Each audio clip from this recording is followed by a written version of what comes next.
rare video of me without glasses, but because I just don't really want to find them, but this is the budget series. I want to help you as an indie artist, musician, anything in between, figure out how to get around your field with a low budget. Today, I'm kind of going to talk about something that has been super interesting for a musician, right? You ready? Come here. It's called marketing. Yeah.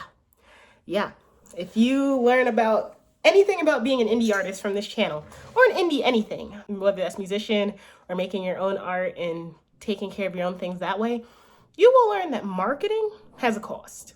A lot of people spend on ads, like businesses, or they spend on ads for music. They have to have the budget to be able to market, and a lot of big labels use a lot of that budget to market their artists. As indie artists, that means that we have to do it. And I don't know about you, but I don't really have the marketing budget. There we go. So here are some little tips and like secrets that I use to market and promote songs without having a budget. Step 1, have social media. Yeah, it's kind of a necessary evil for us indie artists and musicians and everybody else.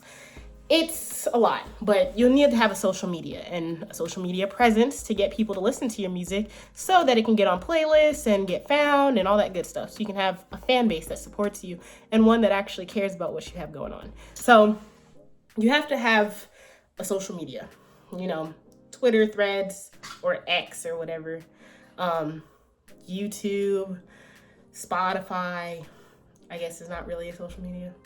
Can be kind of, but TikTok, anything like that. And that's kind of where the bulk of people are going to find you. So you have to utilize those by just finding an audience organically. And that's kind of what I'm doing.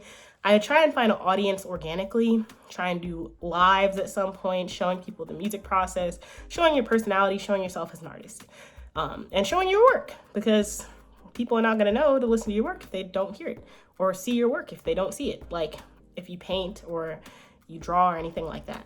Another thing is my idea book. I always talk about this damn idea book, but it's so good because you have a bunch of ideas that you can use, things that pertain to you as an artist, and you can put them in your idea book and then refer to them when you want to make some content for your music or your art. Because at the end of the day, I know it's frustrating, and I could have a whole video about being an artist, meaning that you have to also kind of be a content creator and promote on socials and everything, and not everybody wants to do that.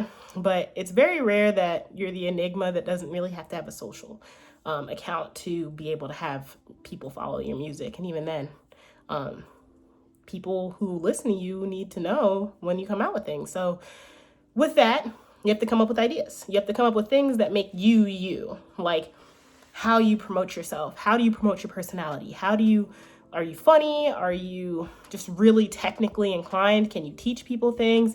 Can you also make music that people just really like, or make it relatable? There's a lot of different directions you can go. And one of the things I think is kind of figuring out where you want to go and figuring out your personality, your style, and kind of going from there. But you can't figure it out until you start. So you want to kind of figure out your characteristics and your style, and then put that on your socials. So the idea book helps because you can kind of categorize all of that, figure out what's best for you, and then use that if you're ever on a slump on what you want to put out for content. Another thing is emailing YouTube channels. So I email YouTube channels and I make submissions to YouTube channels based on the genre, or like those music YouTube channels where people discover new music. Anything like Ikigai or Suicide Sheep or whatever, Monster Cat, somewhere where you can send a submission, because you want people to hear your music, and they may not like it the first time, but they may like it over time. So finding those YouTube channels, submitting your music can really get you landed on a YouTube channel where a lot of eyes get on it, and then they hear your song, and then you can use that song to promote your other songs. For example, for me, I had When the Night Falls land on Ikigai. When that happened, a lot of people heard it, and then they looked for it on Spotify. And then when that happened, it got added to an editorial playlist, so it was able to be found out that way. You also want to try multiple types of music services like SoundCloud or Audius or Sound XYZ, and find multiple places to get your music out there, Bandcamp, etc. Same with being an artist. You want to have different places for people to find your art, different places for people to support you, and just diversify that, because you don't want to just be on one platform, because if one platform, breaks or whatever, or stops, people stop kind of using it, then you're kind of SOL in that sense, because you were mainly on one and now you have to kind of start over on another. So you diversify, you figure out a place to spread your eyes for your audience so that more people can listen to you. And that's kind of how I promote songs without a marketing budget. I use social media, I make ideas for my social media, I email YouTube channels, send submissions. I also like to do shows. So another thing is doing local shows and doing shows in general. You want to try and land shows, because shows are where a lot of people can find you.